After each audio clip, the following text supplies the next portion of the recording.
Swifty rolling, that shit reek. Rich protect, fully. Shooting the cut, so please don't creep. Money come in like Jeff it flip. Who that nigga say run this strip? Nigga a bitch, nigga a snitch. Whole time niggas ain't got no sticks on God. Nigga push up to the goddamn spot, don't make it how we in the spot. Yeah, bro, working the pot in pieces, hitting this shit, don't stop. Yeah, we trend to top, yeah, walking sacks, I don't want I cop. Yeah, she blocked my shot, but now I'm lit, she want my cock. All I know is guap, man, fuck that love, my heart on lock. All of my time, ice clock, yeah, push 5 whips, we used to walk. That's it. Boom! It's Billz in the motherfucking cut. Wow, why you the motherfucking dog, man? Swouly in the business on there. Swouly the motherfucking player.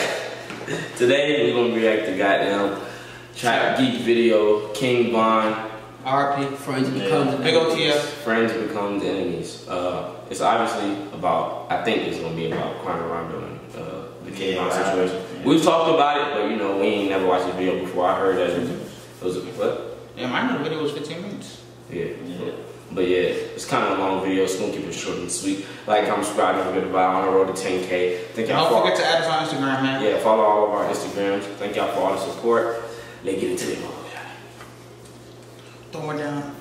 What? They be saying that a lot. It's like we got the same issues and holes that then, you know, how the internet is trying to make it. But it ain't nothing too scary, nothing you should worry about. 5 people were shot overnight in downtown Atlanta. 2 of them died, and now investigators are working to figure out what led up to the violence. Just keep breathing, cuz.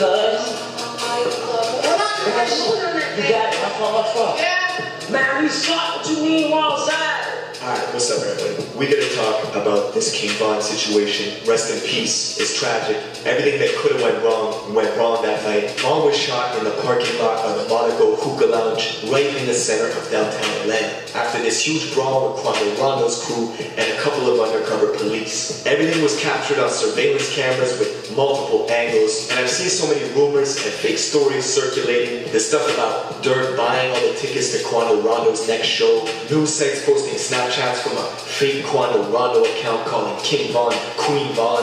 That's all fake. We don't have to invent stories. Reality is already crazy. People don't even know. There was almost a second shootout the night Von was killed. After the chaos in the parking lot at the hookah spot, both crews rushed to the hospital and went to the same one. That's why Quando Rondo went immediately to Instagram Live when he got to the entrance at the Grady Memorial Hospital. Just keep breathing, cuz. Come on.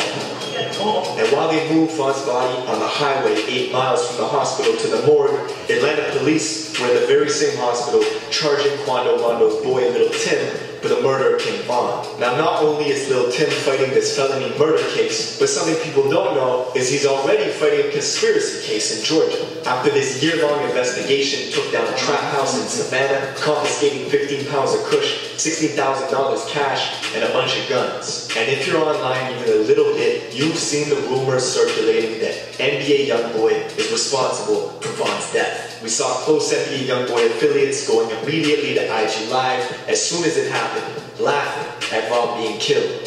The drugs I give you this not to be well now. So that's that Von pick. When I seen it got popped, all I could do was lay there. All I could do was lay there. Now, we're gonna get into all this, but before we do, check out my song of the day. This is my guy Young Poe. Let's go. Yeah, but I didn't know YoungBoy had something to do with it. I ain't heard that yet. I heard everything else. I already knew there's something that has to do with it. No, but he making it seem how he just made it sound like it was like a hit or something. The way this nigga was talking, but well, obviously it wasn't. But that's just it wasn't a hit, but it was build up tension. I feel like even if he had to do this, those 2 niggas just doing that shit just like makes it hot that he has to do it. Yeah, back to the video. It's messed up to say, but this is the most attention Quando Rondo's ever gotten in his career. He's not a huge artist, but now he's in the position where he's playing up the role of the bad guy. Dropping that song, addressing the King Von situation, shooting that video, dressed up as the guy who killed him, Little Tim. He's been wearing bulletproof vests everywhere, getting all his shows canceled, and what makes the situation worse, at one point, King Von and Quando were cool with each other. 63rd, nigga, some dirty ass nigga. Come on, 63rd nigga?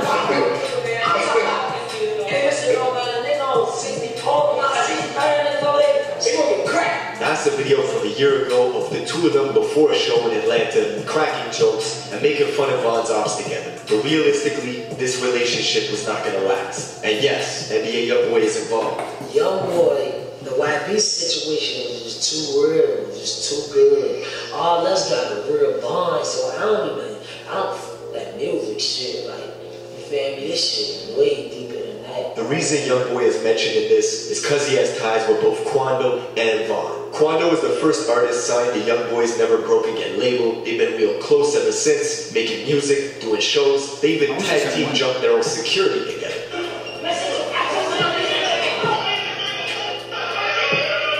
And when YoungBoy was beefing with Kodak Black a couple years back, Quando showed his loyalty by going on IG Live and burning Kodak's merch. Man, it's up.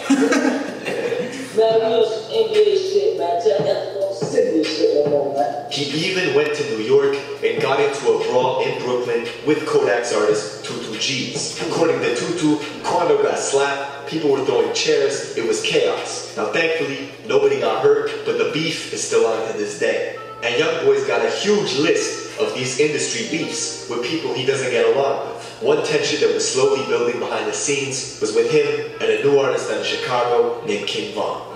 Fuck YoungBoy talking about on this song, bro.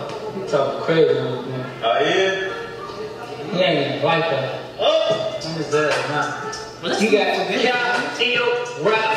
At this point, Von was just starting to get hot. He had Crazy Story 1 out, the buzz was slowly building. And in March of 2019, Von went on Instagram Live to say that YoungBoy was lying in his raps. YoungBoy fans were quick in the comments, spamming him to apologize or something was going to happen to Von in 48 hours. Fast forward a couple months to December of 2019. Lil Reese, who's super close to Von, comes out and says he would never do a song with YoungBoy. After fans were asking him for a collab, we could see these lines being drawn real quick. Nigga, Lil Reese cannot say that shit. Nigga, he said he won't do a song with YoungBoy. Yeah, who needs him more, nigga? Come on, bro. It'll only help him. Shout out Lil Reese, man, but that was dumb. Between O-Block and YoungBoy's crew 4KT. But yeah, that shit is crazy. Honestly, niggas just be doing dumb shit. I don't know who would benefit more. From that, yeah, obviously is. I'm not Lil Reese known for just talking sometimes, bro. I fuck with him though, but he be talking, he be saying some crazy ass shit. Yeah, I'm gonna get. I mean, the nigga really survived his death. It's crazy. Nigga really survived that next shot. And that nigga just been died. It's crazy. You gotta check it out. Boys Crew 4KT. Fast forward again, 4 months ago. These photos surface of Von holding hands with YoungBoy's ex-girl and baby mama, Janina. At the same time, Von was tweeting subliminals about posting some other dude's girl, doing stuff that would have him stop claiming his kids. It didn't take long for YoungBoy to match that energy and go out and do a song with King Von's ex-girl, Asian Doll. Both of them using each other's girls as props to get at one another.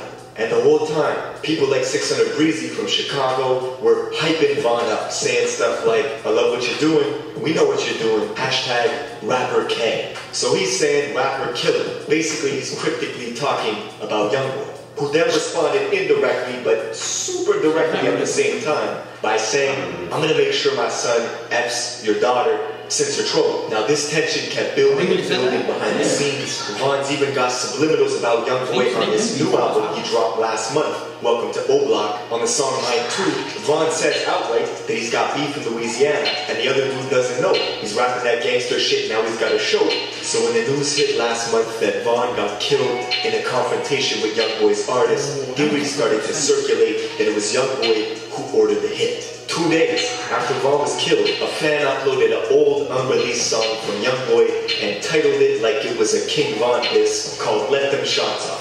Now this was pure clickbait, but the video still managed to go to number 8 on trending on YouTube, and it's not about King Von at all. And I saw fans starting to go back into YoungBoy's catalog, reading into his lyrics, looking for clues. One song in particular, they claim predicted Von's death 2 months before it happened. The song is called Dead Trolls, and at one point in the song, YoungBoy talks about planning to rob somebody in Atlanta. He talks about leaving his ops dead and mentions D. Rose being away from the Chicago Bulls. You connect the lyrics, King Von was staying in Atlanta, he got killed in Atlanta. D. Rose was a point guard for the Chicago Bulls, but in Chicago drill, D. Rose was an infamous O-Block shooter who got 40 years for a murder. He's been shouted out on numerous tracks by Chief Keef, and even Von, who's got photos side by side with him. And this song, Dead Trolls, just happened to drop shortly after these photos surfaced of King Von holding hands with Jania, Youngboy's ex-girl. Now, before we get carried away, no, I don't think this song predicted Von's death 2 months before it happened. I don't think Youngboy cooked up some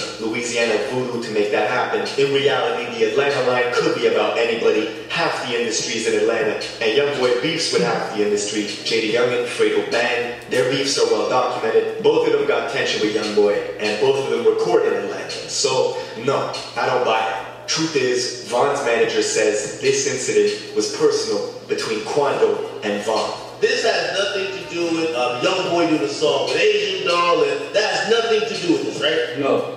This has to do with Von being the person he is, and then he don't like all that sneak this, social media stuff. And as those tensions escalated between both camps, word is Quando had been talking shit behind the scenes about Von for quite some time, to the point where Von said if he caught someone from that camp, he was putting hands on. And this music industry's small, you're gonna run into people, especially in Atlanta. That's where all the good studios are, producers, label offices. Quando Rondo's from Georgia, Dirk and Von are both based out there too, so this was only a matter of time. Now, the Monaco Hookah Lounge is right in the center of downtown Atlanta. King Von's been to that spot before, it's a popular place, but it's also a red zone for shootouts. 3 people have been killed at this place in the last year alone. That's why there were undercovers patrolling the area that night and at the venue. Now the first reports that came out were confusing. The news said that undercover police had shot Von. We even saw dispatch calls from Chicago PD telling their officers that Atlanta police had shot Von and to move with caution around O-Block because emotions will be high. Last night in Atlanta, police shot King Von and 2 of his people. Social media is active with, they're upset with the police. So if we have any jobs in Parkway, send 2 cars.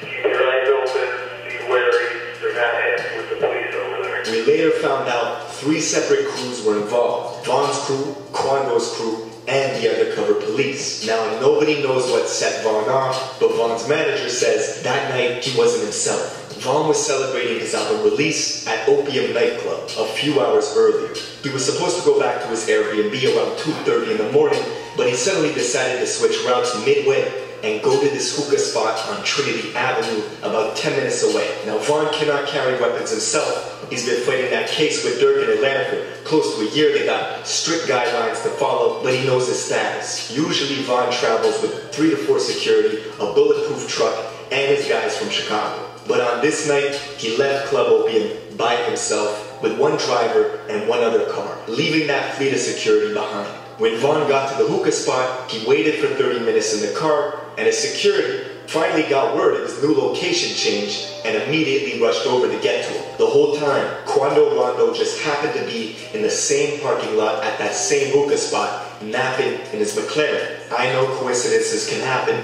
but this one's pretty big. What are the chances that King Von randomly decided to change routes and go to a hookah spot where somebody that he doesn't like happens to be at? One of Von's friends.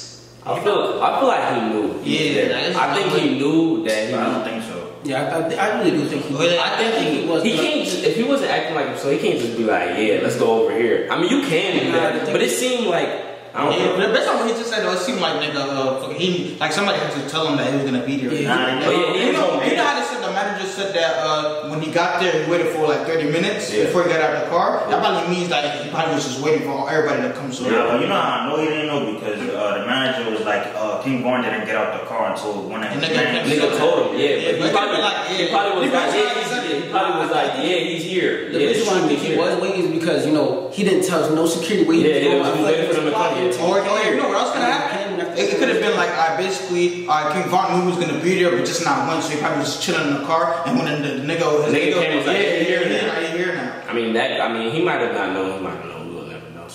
Spawns Quando and goes back to tell Von. And on the CCTV camera, we see Quando making his way over to this white SUV, scanning the area cautiously.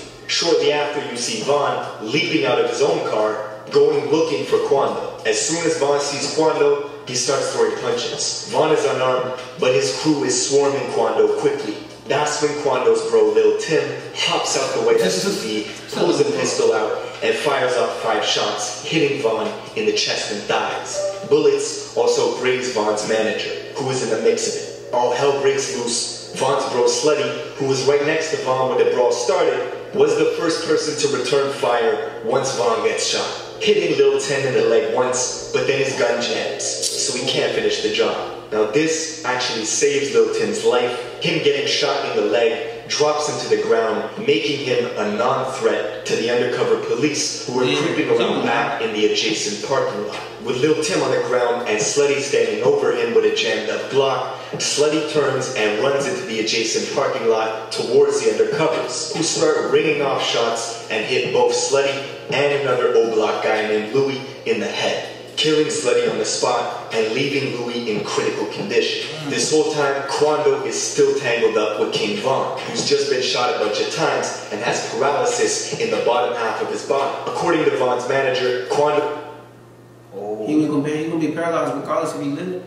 That's what it sounds like. I mean, that's basically what he said. I mean, but you know, like sometimes you could get, it'll be for a period of time. He should be swelling up with blood in that day. As soon as they release it, then you good. But it's just like he's gonna be paralyzed regardless. It was screaming, Von shot, Von shot. And on camera, it looks like he leans in and holds close to Von, either trying to help him or take his chain. It's hard to say which, but eventually, Von's... I do not think he tried to take his chain. Like, why? Who's... Bro, doesn't even make... I mean, that would have been smart though. Like, if Von was alive and actually took his chain, that would have been a way to, like, just, like, this is the way to disrespect him. Yeah, but isn't... But nah. He don't have time to take his chain because nigga... But if he wanted to take his chain, he could have took it and ran. No, let me tell you the reason why I know he didn't try to take his chain. I mean, there's no way he tried to take his chain. Look, if he did try to take his chain, remember, his niggas was beating that shit. He still tried to help. Yeah. Brother Bua runs over and knocks Quando in the head, separating him from Von, where they can now pick him up and escape in the getaway vehicle. Unfortunately, even though the hospital was just 10 minutes away, doctors could not save his life. And now, we're left in the aftermath. Yes, sir, man. Recipe King Von, man. You're talking about 2 cliques with huge influence, money, and power. The very next day, we saw 600 Breezy hitting the freeway at 150 miles an hour, leaving Chicago to go to Baton Rouge as a declaration of war with NBA YoungBoy's Crew 4KT. We smoking it, we high. We condone the violence. All you hear is silence. Breezy. Alright, the thing about this for me, I feel like it's stupid because I don't really see. I know he's 600. Yeah, they 600 but I don't think they fucking really best friends, buddy. Even though he fucking said some shit that we get into the video talking about they was cool or whatever. I don't think that's good enough a reason to be like, yeah, I'm 4K, Trey K, nigga. You don't even. It don't seem like you fuck with them like that. You know, I don't think it just like that. But it is what it is. Well, it's just internet shit, bro. Like he literally did that for internet shit. Like nigga, he made it seem like fucking Quando was gonna be walking around fucking Savannah or fucking young boy gonna just be walking around Louisiana and ain't gonna find him. Chicago niggas not supposed to be on the internet, bro. They're supposed to be. Yeah, nah, they been running all day damn night. Yeah, Mimo ass. He's also openly talking about revenge on socials, leaving kissy emojis underneath Von's killer's IG page. Several days after everything happened, Von's childhood bro, Mimo600, went to Savannah, Georgia to film a music video in Quando Rondo's neighborhood. I think he filmed it in the housing complex close by. Yeah, I feel like, man, that was the worst song I've ever heard in my life. It's kind of like I fuck with him that he made that song, you know, but it's just disrespectful because how you gonna make a trash ass this song like that? Like, it was not that good. That shit was good, nigga. It's not the word good should not be in your sentence, nigga. That shit was ass. I fuck with OTF, but nah, that was that wasn't it. Should have had Dirk made it. Yeah. Regardless, point is, nobody's squashing nothing. And while Mimo was out there in Quando's neighborhood, this girl DMs him saying they should link up while he's there. After doing some research on the girl, Mimo finds her in a Quando Rondo music video just last year. It was a setup, a backdoor attempt in Quando's home city. And you've heard that theory, the enemy of your enemy is your friend. That's playing out in real time. But it's not just the industry that's affected by Von's death. We can look at the city of Chicago too. This has been the most violent year in Chicago since 2016. And just like when FBG Duck died, one side was laughing Well, now it's the other side's turn. As these memes of Von packs are being shared all over the internet, this song's being made, and people close to Doug just showing Von no signs of sympathy. But yeah, that's pretty much it for this video. Rest in peace to Von. Let me know what you guys think in the comments below. I'll see you in the next one. This shit's crazy. It's crazy, man. Some stuff in there I ain't know. A couple of things in there I ain't know. Too much things I ain't know. I didn't even know why the undercover officers was there, but it made sense because he said 3 people died here. Yeah, but the nigga that on King Von's side, what's his name? The dude that ran over there towards the cops. Did they say the cops? He seen the cops and was running towards them. He was just trying to run away. Oh. And then both. So he just set himself up for failure. But he was the one that got critical condition, or he the one that died? No, he died. 2 of them ran over here. The shooter died. And the nigga that shot Timmy, the Timmy nigga in the leg died because his gun jammed. Yeah, if he wouldn't have the gun never jammed, Timmy would have died too. And then they said that Von's brother was the one that came and punched Ponderando. Yeah, that he was in the Little Dirty video with Who Shiesty. That dude, he was in the video. I seen him in the video. I remember him now. Damn, that's it, man. Yeah, that's the end of the video, man. Like, comment. Thank you for sending that video. I fuck with it. Yeah, like, comment, subscribe. Don't forget to vibe. We on the road to 10K RP King Von. We out, baby. Bow. If I wish we used to walk. That's it. Out of my time, I clock, yeah.